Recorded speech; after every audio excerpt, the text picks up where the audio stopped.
Tiết tập trước, mẹ vừa về đến nhà vào giữa đêm, tặng cho hai chị em một trận tác động vật lý ra bã. Chị ơi, mông em nóng hổi luôn nè, cứ như là đang bốc hỏa ấy. Lần này mẹ ra tay nặng hơn mọi khi nhiều.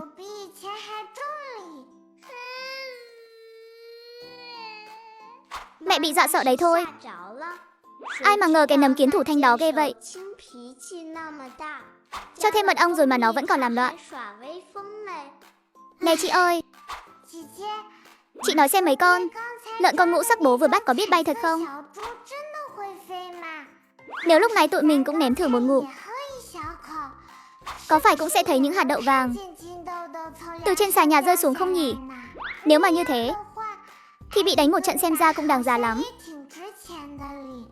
Nói bậy nào, cái đồ ham ăn này bị đánh chưa đủ hay sao?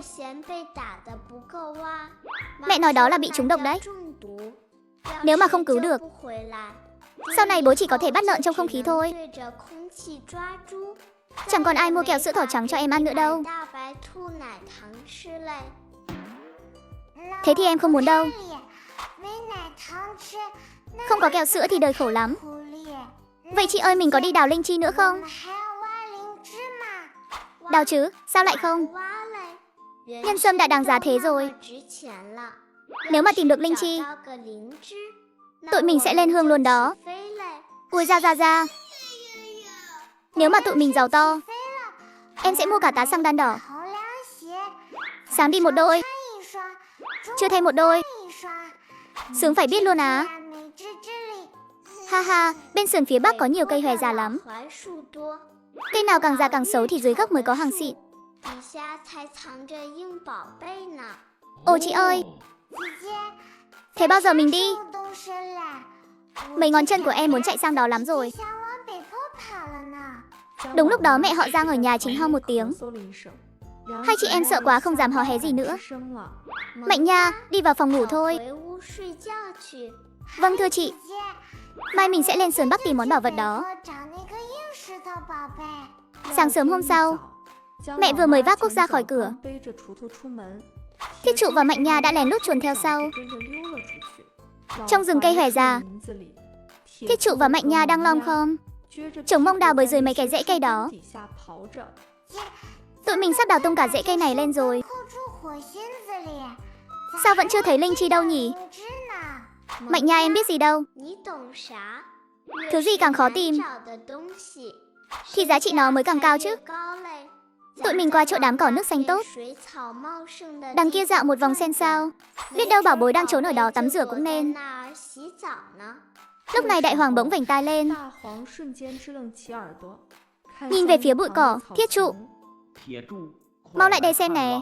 Ở đây có sinh vật xám xịt nè. Mạnh Nha vội vã chạy đôi chân ngắn tung tới, vạch bụi cỏ ra nhìn. Chị ơi nhìn này, là một chú vịt con. Nó bị thương rồi. Đáng thương quá đi. Tụi mình mang nó về nhà nuôi như Đại Hoàng đi.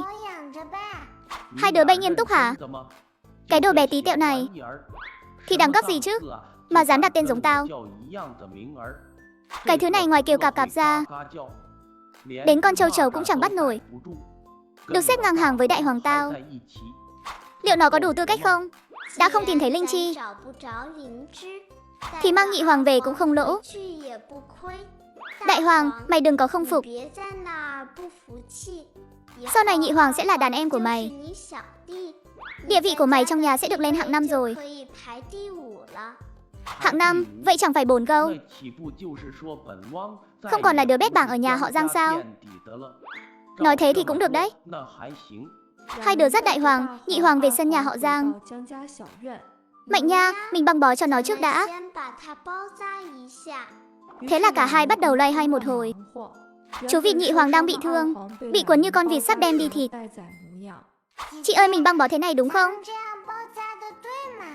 Chắc chắn là đúng rồi. Quấn chặt tí thì vết thương muốn hở cũng không được. Thế này mới mau lành. Được rồi Mạnh Nha, để Nhị Hoàng nghỉ ngơi trong sân đi. Tụi mình đi tìm linh chi tiếp. Trễ nữa mẹ về là tụi mình không đi được đâu. Mạnh Nha nhẹ nhàng xoa đầu Nhị Hoàng. Nhị hoàng ngoan nha, đợi tụi con tìm được linh chi về. Sẽ nấu canh linh chi tẩm bổ cho em. Hai chị em ở đây. Sau khi họ đi, bố Giang chậm chạp đét về nhà. Tối qua bị xúc ruột xong coi như bay màu nửa cái mạng. Lúc này bụng ông toàn là nước đắng. Cái bụng Dũng Tích có thể nhét vừa cả con bò. Ui ra cái thân già này phải kiếm gì bỏ bụng mới được. Không thì dễ đăng xuất ở đây lắm. Bố Giang vừa ngẩng đầu, liền nhìn thấy nhị hoàng ở giữa sân.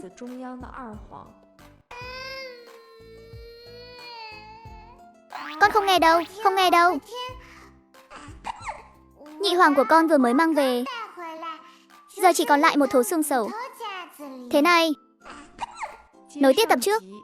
Sau khi hai chị em để nhị hoàng bị thương ở sân, lại tiếp tục đi đào linh chi. Chị ơi em đào không nổi nữa rồi. Cái mông em ban đầu thì nóng rát, giờ thì bị mặt trời phơi cho khô héo luôn rồi. Em cảm giác mình sắp thành heo sữa quay rồi nè. Linh chi đúng là bảo vật có khác. Khó tìm quá đi. Thôi bỏ đi, mình về nhà ăn cơm thôi. Thế là hai đứa đi bộ về nhà. Nhưng chưa vào đến cửa đã ngửi thấy mùi thịt thơm phức. Chuyện này, em ngửi thấy không? Sao mà cái mùi này nó thơm dữ vậy ta? Thèm tới mức nước miếng sắp nằm ngập luôn đôi dép đỏ rồi. Nhanh lên Mạnh nha. Chắc chắn là mẹ thương tụi mình hôm qua bị ăn đòn, nên hôm nay cho tụi mình ăn đồ ngon rồi.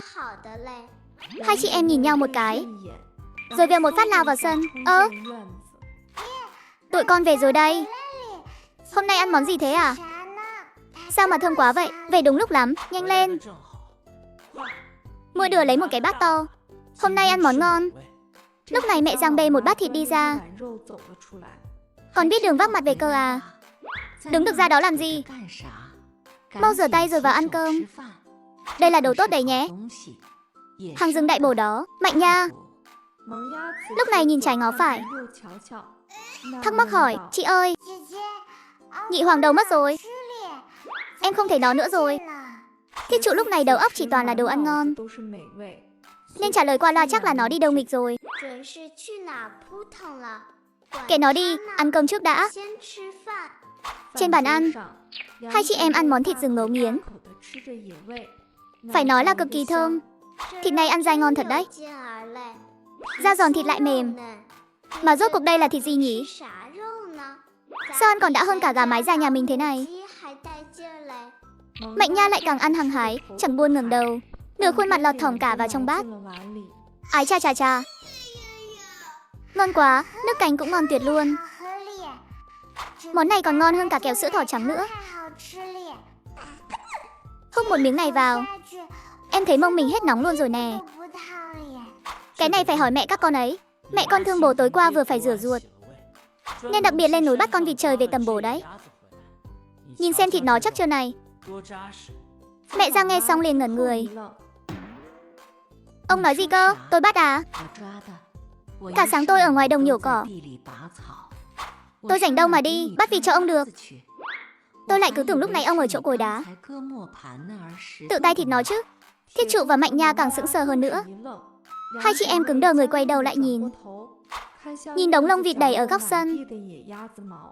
Mạnh nha sau khi phản ứng lại, ngã bệt xuống đất, khóc lóc thảm thiết, chấn động cả trời đất.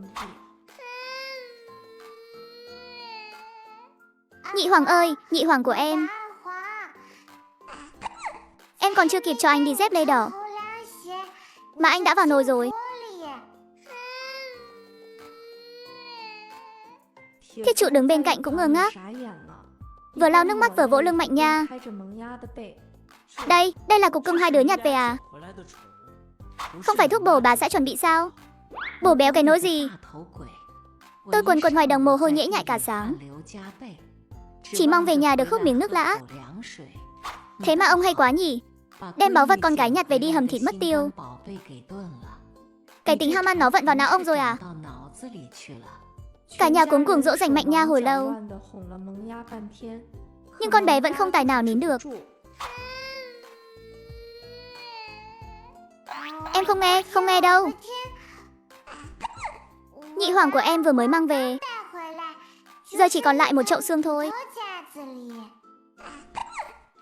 Mạnh Nha đừng khóc nữa.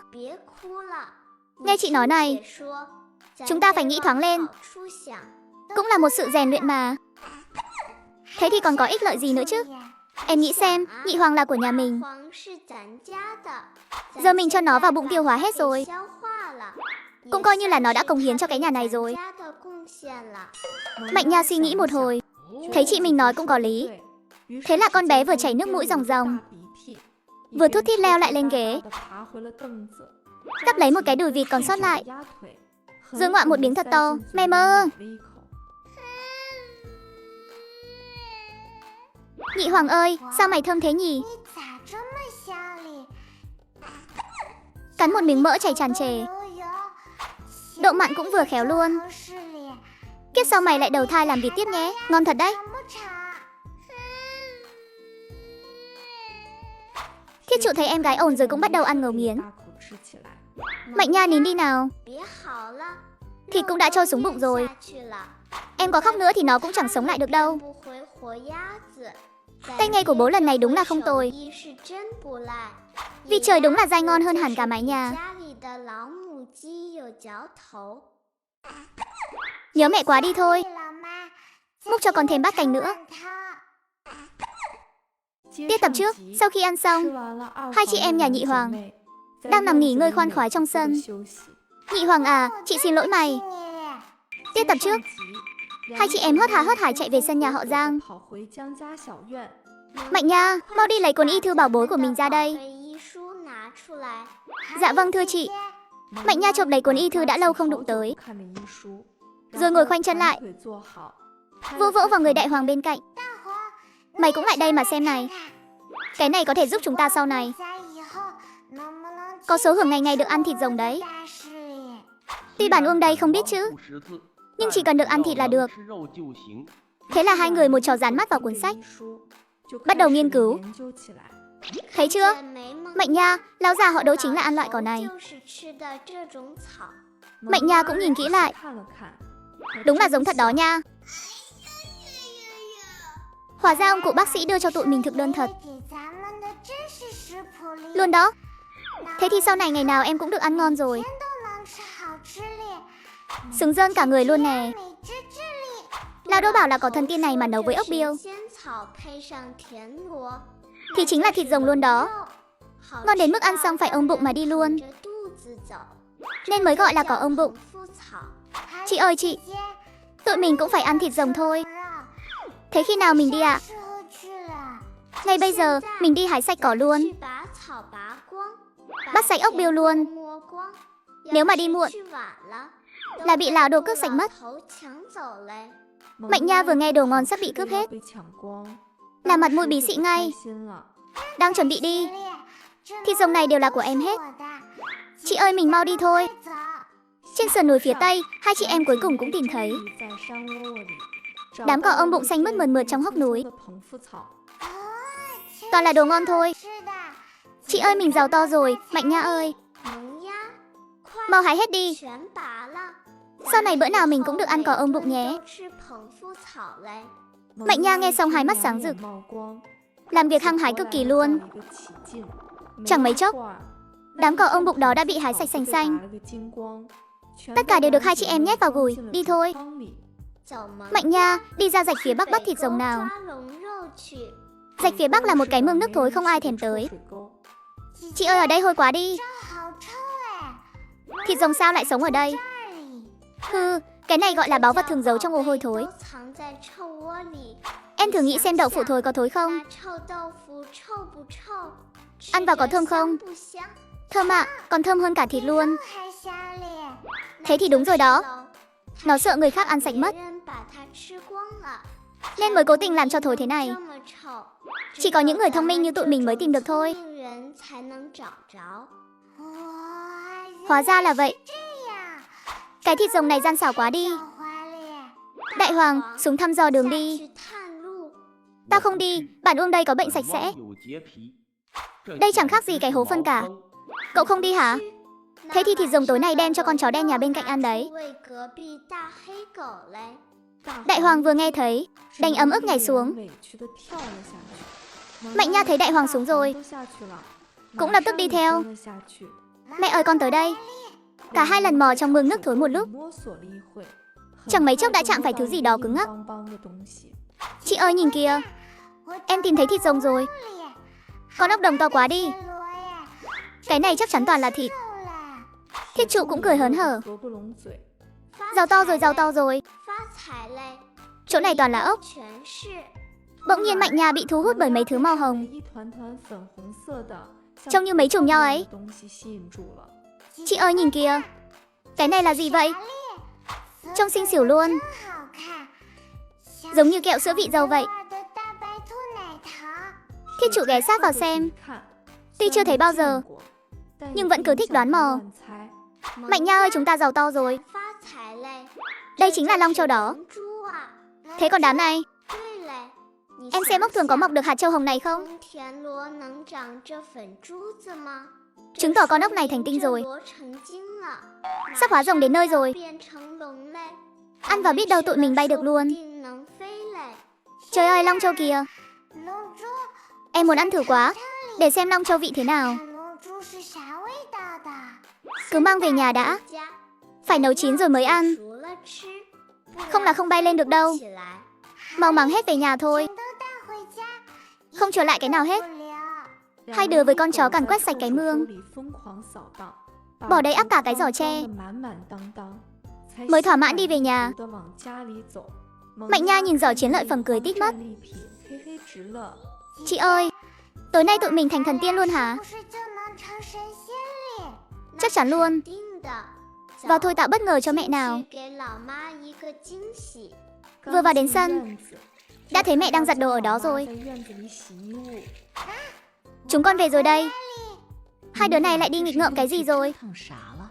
Rơi xuống hố phân à? Hi hi mẹ ơi, hôm nay tụi con lập công lớn rồi đó. Mẹ nhìn xem đây là gì nè. Toàn là thịt thôi đó. Mẹ Giang vừa nhìn vào trong gùi, sợ đến mức mặt không còn giọt xi dâu luôn.